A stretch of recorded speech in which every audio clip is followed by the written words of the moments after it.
Salam alaikum wa rahmatullahi wa barakatuh. Aujourd'hui, je vais présenter une vidéo sur le traitement numérique du signal.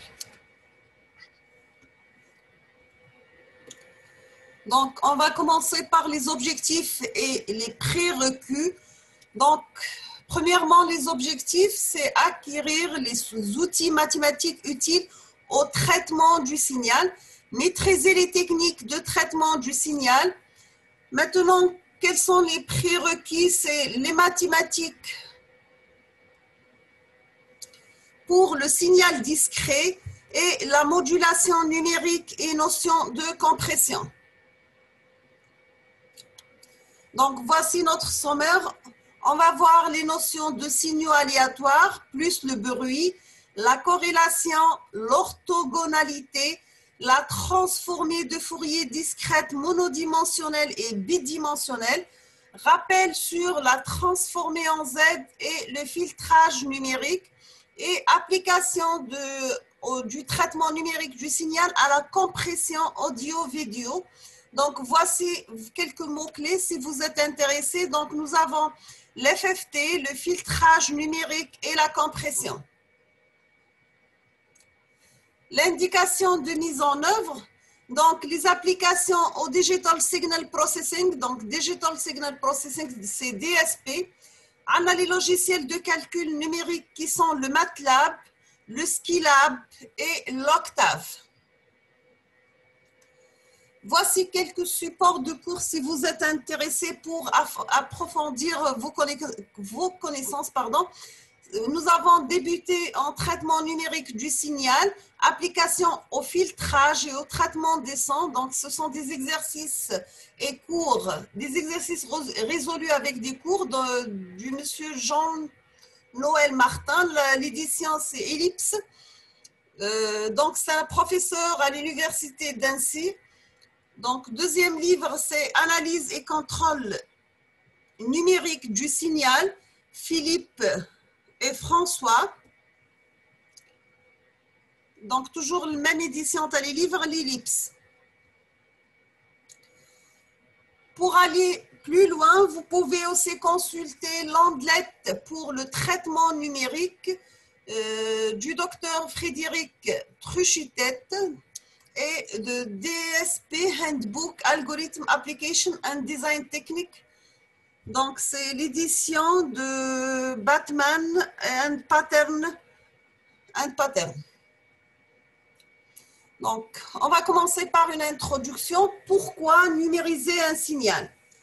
Donc, on peut numériser un signal soit pour le stocker, dupliquer, transmettre sans perte ou au contraire pour le compresser. Deuxièmement, lui faire subir des traitements numériques, exemple le filtrage, l'analyse et la prédiction. Troisièmement, mélanger différents signaux de différentes natures sur de mêmes supports, multimédia, son et images. Donc, je vais recommencer. Pourquoi numériser un signal? C'est pour le stocker, dupliquer, transmettre sans perte ou bien au contraire pour le compresser. Le faire subir des traitements numériques, le filtrage, l'analyse et la prédiction. Le mélange de différents signaux de différentes natures sur de mêmes supports, exemple multimédia pour le son et image. Quels sont les avantages de la numérisation? C'est la précision et stabilité dans le temps et dans la production, souplesse, polyvalence, modularité et évolutive. Donc, voici la chaîne de transformation. Par exemple, si on va commencer par un locuteur, on doit récupérer le signal à travers un micro. On lui fait passer un signal continu. Un convertisseur analogique numérique pour avoir un signal échantillonné. Et à la fin, on fait la compression et on aura un signal compressé. Donc, pour le locuteur, nous avons un signal acoustique. Le signal continu, c'est un signal électrique. Le signal échantillonné, c'est un signal numérique. Le signal compressé, c'est un signal numérique. Donc, nous avons un signal acoustique. Il va passer à travers un auditeur. à la sortie à travers des haut-parleurs. Donc, on récupère un signal continu, on fait la conversion analogique numérique, numérique analogique, pardon, c'est tout à fait l'inverse du première étape. On aura un signal échantillonné, on fait l'opération inverse de la compression, c'est la décompression, et on aura à la fin un signal décompressé.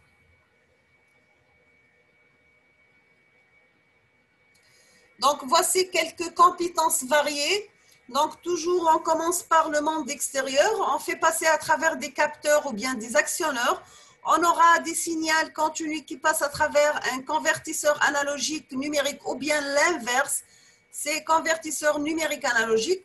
On doit récupérer un signal échantillonné. Soit on va faire l'opération de compression et l'opération inverse qui sera la compression. Et à la fin, on aura le signal compressé. D'accord ? Donc, le monde physique et l'électronique, on doit utiliser les capteurs, les filtres et Digital Signal Processing.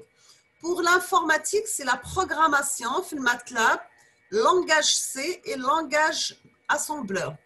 Donc, le domaine mathématique, c'est la probabilité, l'analyse de Fourier et la transformer en Z ou bien la transformer de la place. Donc, voici le plan de notre cours. Nous avons que la structure du cours reprend les étapes de traitement. On va commencer par l'échantillonnage.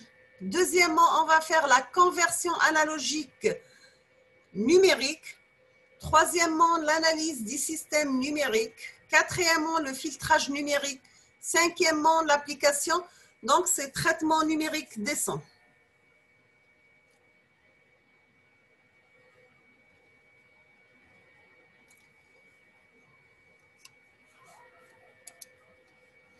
Donc, on va commencer par l'échantillonneur bloqueur. Voici un exemple d'un signal continu.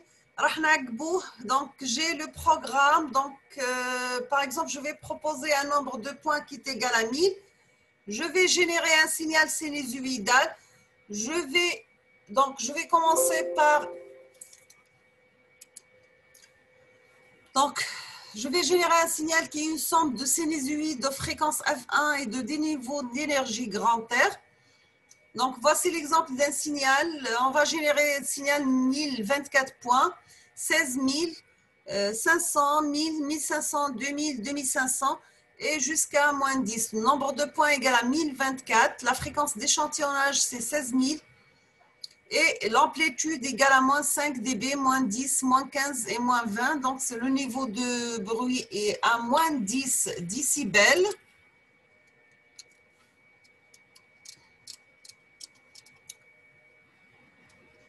Donc, voici un deuxième exemple. C'est pour l'échantillonneur bloqueur. Donc, on dit le signal bloqué. Donc, tu fais le rouge. Donc, le signal d'origine en bleu. Le signal bloqué fait en rouge. Donc, on va fixer 1, 0 égale à 15. Le nombre de points grand N égale à 50. Donc, on va commencer par la boucle for. Donc, pour I varie 1, 0 jusqu'à... donc, il va commencer de 15 jusqu'à 45. On va faire XD égale à X bloqué pour le deuxième intervalle et on termine avec la boucle fin. Ici, par exemple, nous avons un exemple d'un signal échantillonné. Échantillonné sous forme de tiret en noir. Donc, voici la formule pour récupérer le signal échantillonné. Là, on a la reconstitution. Donc, nous avons le signal échantillonné pour récupérer le signal d'origine, les hauts en bleu. Donc, on a récupéré le signal, on a sous forme de tiret pour ne pas confondre avec le signal original. Toujours avec la reconstitution, voici un exemple pour comment récupérer ou la reconstruire un signal bloqué. Donc, vous exécutez ce programme sur MATLAB. Donc, là, pour chaque point, I varie 1 jusqu'à Dn. Nous avons le signal récupéré de I varie Dn, Xn varie I hatten N1 avec un pas de Dn égal à signal discret. Donc, le signal filtré, donc on a synthèse d'un filtre numérique passe-bas par la méthode de Chebyshev. Pour les gens intéressés, des cours déjà, parce que j'ai déjà fait des cours sur ça, d'accord. Donc, là, par exemple, on va fixer une fréquence de coupure qui est égale à 200. La réponse du filtre de Chebyshev passe-bas, 0,5. Et on va appliquer la commande réservée dans le MATLAB pour les filtres Chebyshev. C'est Chebi1, par exemple. Là, on a la réponse, sa réponse de coupure et la réponse de pulsation. Et pour le filtrage, on va utiliser la commande dans le MATLAB réservée filtre. Bien sûr, là, on a les variables de sortie. Ce sont les variables d'entrée du filtre. La reconstitution, donc, avec l'exemple, on a affiché les signaux au départ à la fin. Donc, là, j'ai fait la superposition des différents signaux pour le signal soit bloqueur, discret, échantillonné, reconstruit. Donc, voici le résultat final du signal reconstruit, le vert. Donc, je vois à peu près qu'il y a une correspondance entre le bleu et le vert, c'est-à-dire j'ai bien récupéré mon signal d'origine sans avoir beaucoup de pertes d'informations.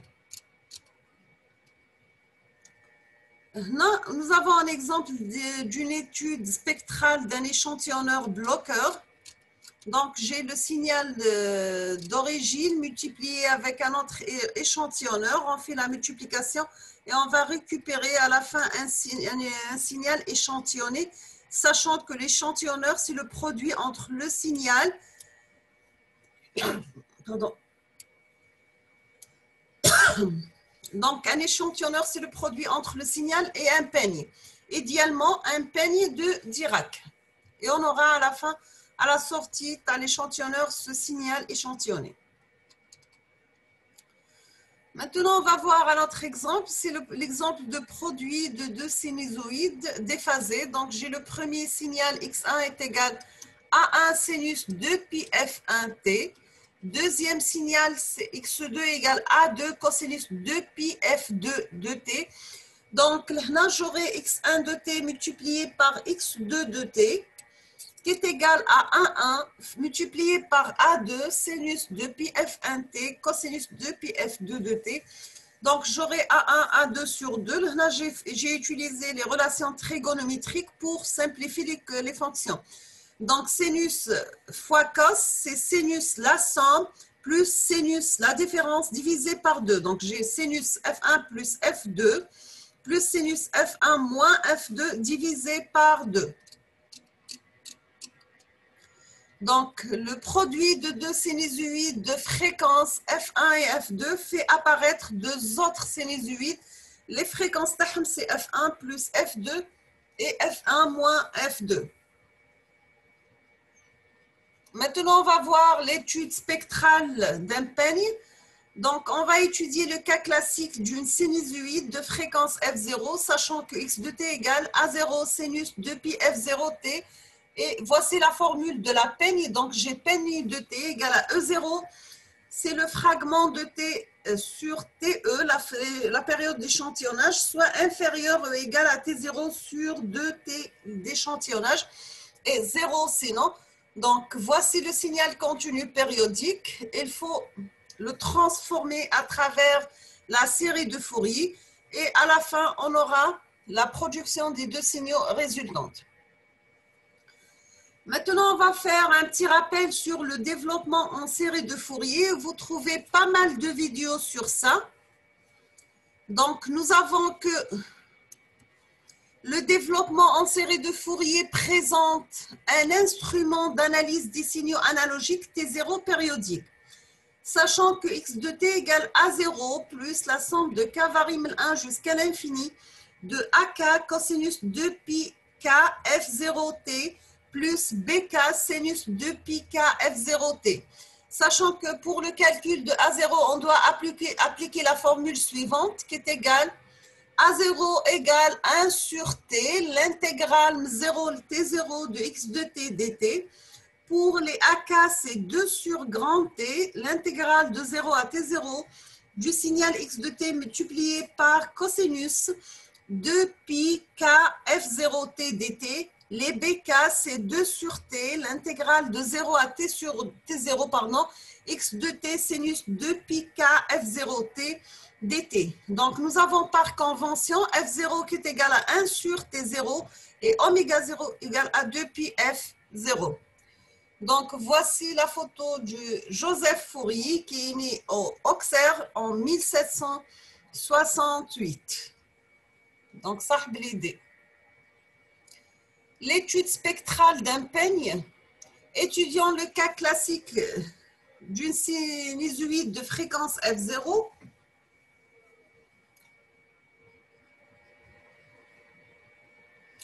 Donc, toujours avec le développement en série de Fourier, nous avons que la série de Fourier peut aussi s'exprimer sous la forme équivalente de x de t égale la somme de k varie moins l'infini à plus l'infini de ck exponentielle de g pi k f0t avec ck égale 1 sur t0, l'intégrale 0, t0 de x de t exponentielle moins g pi k f0t dt. Bien sûr, avec les relations entre les deux définitions, nous avons les ck égale à A0, c'est k égale à 0, ck égale à k moins gbk sur 2, c'est k supérieur ou égal à 1, est égal à c bar de moins k sinon.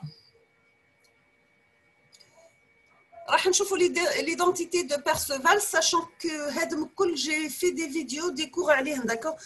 Pour les débutants, vous تقدروا ترجعوا les cours اللي قبل pour avoir une idée.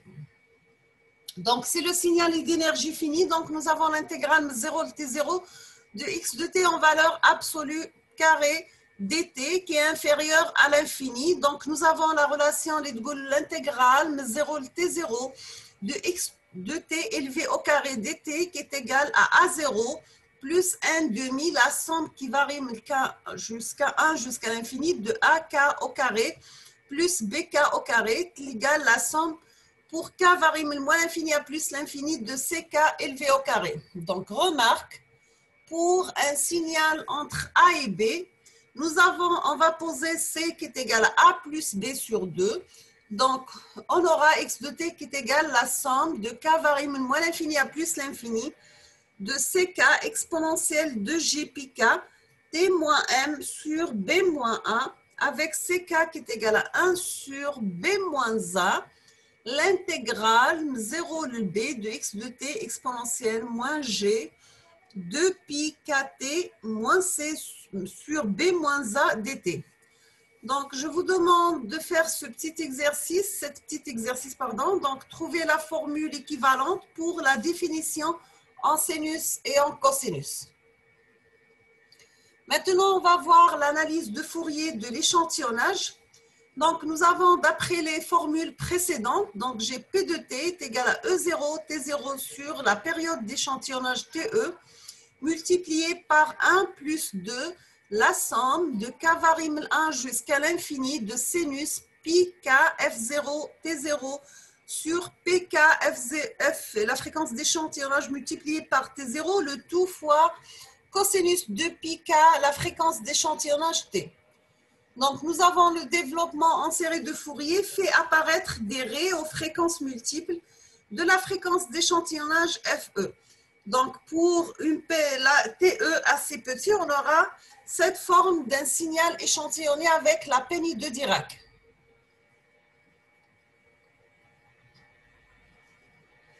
Donc, en partant du principe du superposition, le produit d'une sinusoïde de fréquence F0 et de peigne de Dirac fera apparaître des raies aux fréquences F0, la fréquence d'échantillonnage plus ou moins FE plus ou moins F0, 2 fois la fréquence d'échantillonnage plus ou moins F0. Maintenant, on va discuter si nous avons F0 inférieur à la fréquence d'échantillonnage moins la fréquence F0, on retrouvera bien le pic correspondant au signal. Mais sinon, on ne va pas récupérer le signal d'origine. Maintenant, si les fréquences du signal sont toutes inférieures à la fréquence d'échantillonnage divisée par 2, alors le signal ne sera pas détérioré. Donc, on va récupérer le signal d'origine.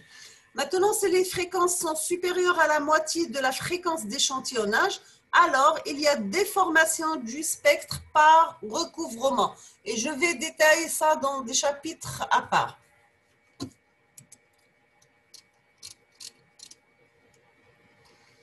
Maintenant, on va voir le phénomène de Gibbs. Nous avons que les signaux discontinus sont eux aussi très détériorés par l'oubli de haute fréquence. Donc, on appelle ça un phénomène de Gibbs. Donc, nous avons un signal S de T qui est égal à 4 sur pi, la somme de 1 variable 1 jusqu'à plus l'infini de sinus 2 pi nt sur n, sachant que S de t est égal à 4 sur pi sinus 2 pi t plus 1 demi sinus 4 pi t. Donc, voici un exemple d'un signal d'origine avec le signal échantillonné.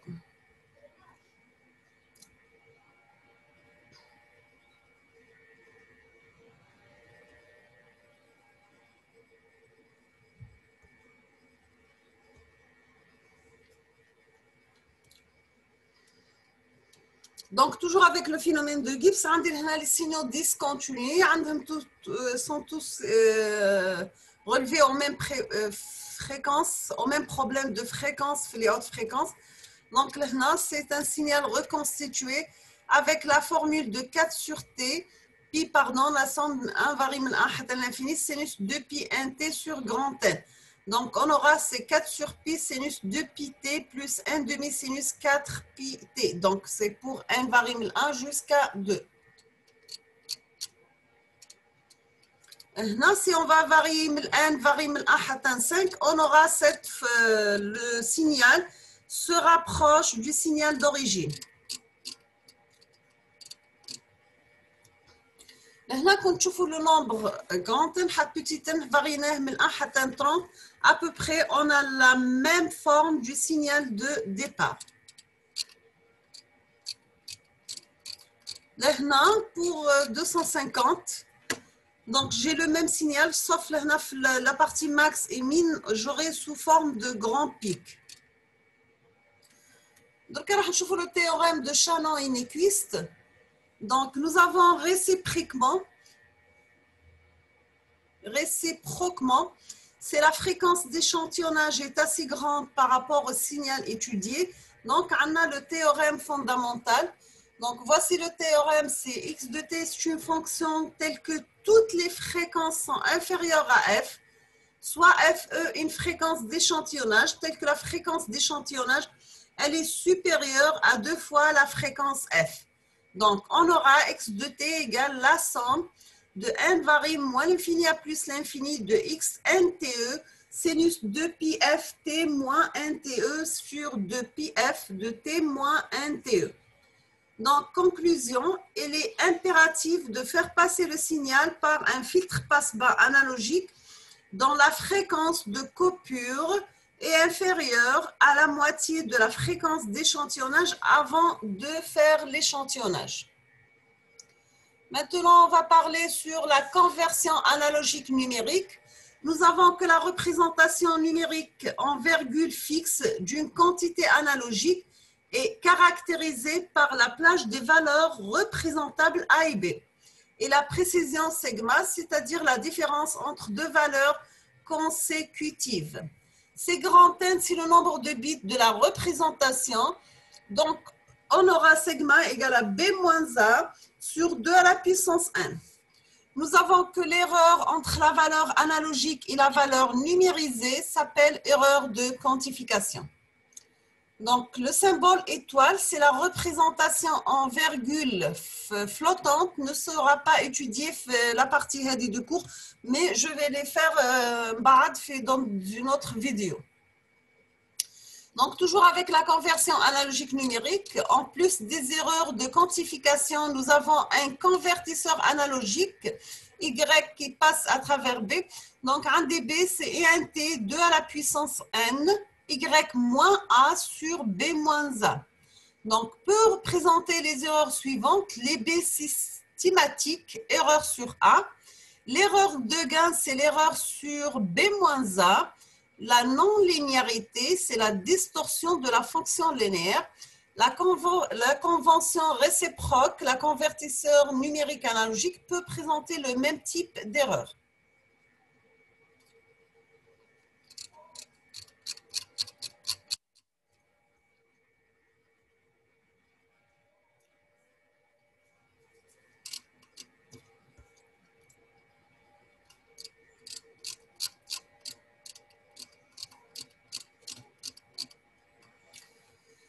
Maintenant, on va parler sur la notion du process. Un process aléatoire discret, c'est une suite de variables aléatoires grand X de n définies sur un espace de probabilité sigma A et P. Exemple, nous avons toute suite numérique est aussi un process aléatoire. On lance un dé, on note xn, le résultat du nème résultat. On pose x0 égale à 0, on lance une pièce et on pose au nème lancé. Donc, on aura xn plus 1 est égal à xn plus 1, c'est le résultat et pile. Xn plus 1 égale à xn moins 1, c'est le résultat et face. Donc, c'est une marche aléatoire. Donc, voici l'exemple. Une marche aléatoire. On dit un autre exemple. Maintenant, on va noter grand X de n, le nombre de requêtes arrivant sur un serveur par unité de temps. C'est un cas de loi de Poisson. Donc, j'aurai la loi de Poisson, P de grand X de n égale à K. La formule égale à lambda à la puissance K sur K factoriel exponentielle moins lambda. Maintenant, on va noter xn, le temps d'attente avant l'arrivée de la nème requête sur un serveur. C'est la loi exponentielle.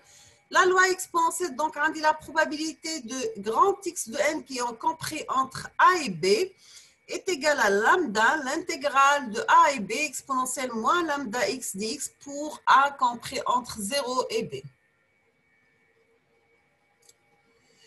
Donc, voici un autre exemple. Si les variables aléatoires grand X de n sont indépendantes et suivent la loi normale centrée réduite, donc la loi de Gauss, nous avons que le process Xn s'appelle un bruit blanc. C'est un process très important. Donc, j'ai la densité de loi de Gauss de moyenne m et de variance sigma carré. F de x égale 1 sur la racine de 2 pi sigma, racine de 2 pi fois sigma, exponentielle moins n demi, x moins m élevé au carré sur sigma au carré. Je vais faire des vidéos spéciales sur les variables aléatoires pour les gens qui n'ont pas fait ça, d'accord? Maintenant, on va parler sur le bruit blanc. Le bruit blanc est souvent utilisé pour modéliser un bruit physique, ceci en raison du résultat mathématique suivant. Donc, nous avons le théorème central limite, c'est y de n est une suite de variables aléatoires indépendantes et de même loi de moyenne mu et de variance sigma carré. Donc, la loi de S de n égale à y1 plus jusqu'à yn tend vers la loi de Gauss de moyenne n par mu et de variance n sigma carré ou de façon équivalente mais plus rigoureuse. Donc, nous avons S de n moins n mu sur sigma, la racine de n qui est une process aléatoire de variables 0 et 1. Donc, nous avons la somme de n variables aléatoires uniformes discrètes, n égale à 1, 2, 5, 10, 100, etc. Et voici la figure, on chauffe le théorème de la loi centrale limite. Donc, toujours avec le bruit blanc, j'ai le signal utile plus un bruit de mesure. Donc, voici le résultat. Le signal de départ, le bruit. Lorsqu'on fait la somme, on obtient à la fin ce signal. Donc, un signal plus bruit. Donc, quelle est la problématique? C'est éliminer le bruit et récupérer les informations utiles, c'est-à-dire inverser cette opération. Parce qu'on a fini les traitements signal. Surtout في signaux de parole ou la حاجة ديك لازمني نتخلص je dois récupérer le signal original sans bruit.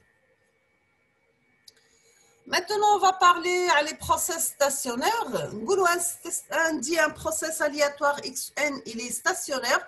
C'est la loi de xn ne dépend pas de n. Donc, on dit que xn est stationnaire du premier ordre.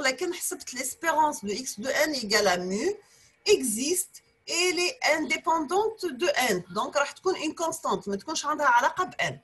Maintenant, on dit que xn est stationnaire du deuxième ordre. On dit qu'il est stationnaire, stationnaire du deuxième ordre. Il est déjà stationnaire du premier ordre.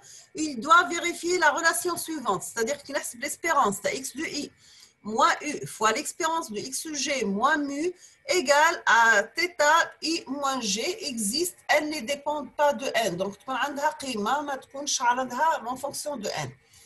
Donc, pour avoir la stationnarité, les يكون stationnaire du deuxième ordre ou la stationnaire du premier ordre. Donc, maintenant qu'on a parlé de l'autocovariance et l'autocorrélation, donc pour un process stationnaire du deuxième ordre, on note pour tout entier K, donc phi de x de K égale l'espérance de x de I moins I fois x de I moins K moins mu, le tout étoile. Donc, sachant que phi de K indépendant de I, on a l'autocorrélation de x. On définit aussi l'autocorrélation de la x, la normalisation de l'autocovariance par la variance de x. Donc, j'ai la variance de k égale l'autocovariance, par exemple, de k sur sigma élevé au carré. Il faut que l'autocorrélation de x de 0 égale toujours à 1. Sachant que mu est l'espérance de x n ou sigma carré est l'espérance de x n moins mu élevé au carré. Donc, les gens qui la partie aléatoire, mais pour les gens qui n'ont pas étudié les process aléatoires, donc c'est des formules à peu près que nous ne. Donc, de préférence, je vais faire des vidéos sur ça avant de voir cette vidéo. Donc, pour le process ergodique, le calcul de l'autocorrélation nécessite un calcul de probabilité, donc la connaissance précise de la loi du process, ou bien de son estimation en réalisant un grand nombre de fois le process, c'est-à-dire pour avoir la moyenne statistique. Sous certaines conditions, en particulier la stationnarité, la connaissance du process sur une durée assez longue, peut suffire à calculer l'autocorrélation par une moyenne temporelle.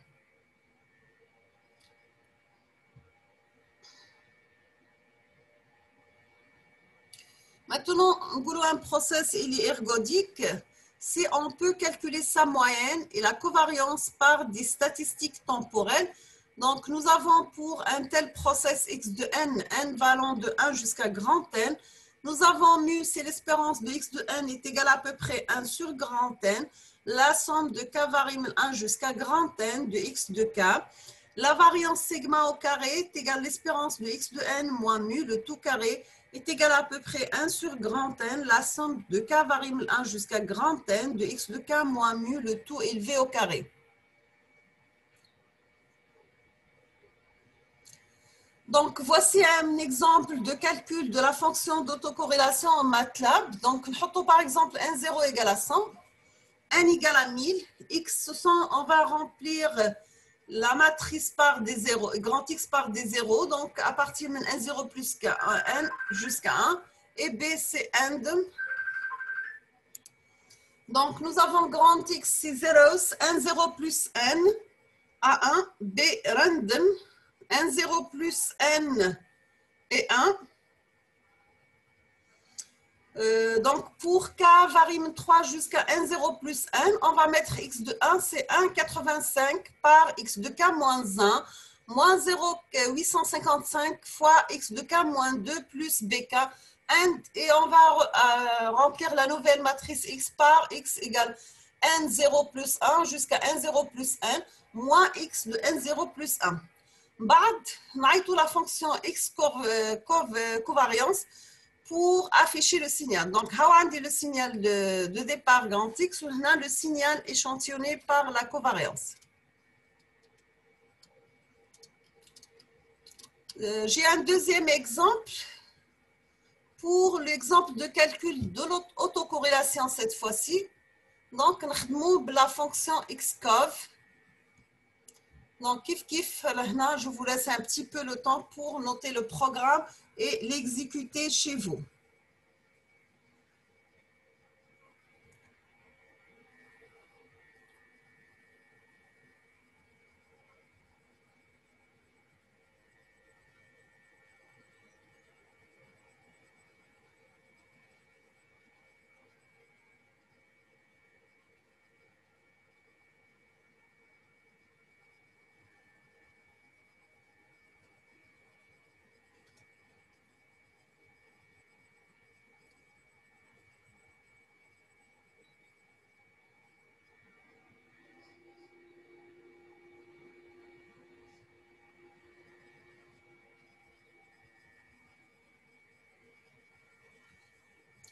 Donc, 1, 0 égale à 100, grand N égale à 1000, X égale à 0, 1, 0 plus N et 1, B égale à random 1, 0 plus N, 1, pour K varie de 3 jusqu'à 1, 0 plus N, X de K égale à 0, 63 par X de K, moins 1, moins 0,098 par X de K moins 2 plus BKN, donc grand X égale à X de N0 plus 1, égale x corf de x virgule 20 et on utilise le par coefficient. Donc, le signal le plus bruit et le signal avec la fonction d'autocorrélation. D'accord? Donc, je vais m'arrêter ici parce que la vidéo, c'est bon, donc j'ai tout est là. Donc, la prochaine fois, Inch'Allah, je vais terminer la partie de la covariance et la suite du traitement numérique du signal. Je vous souhaite bon courage, bonne chance. N'hésitez pas si vous avez des questions ou bien si vous demandez plus de vidéos sur certains modules. Je vous souhaite bon courage, bonne chance et à la prochaine, Inch'Allah. Merci.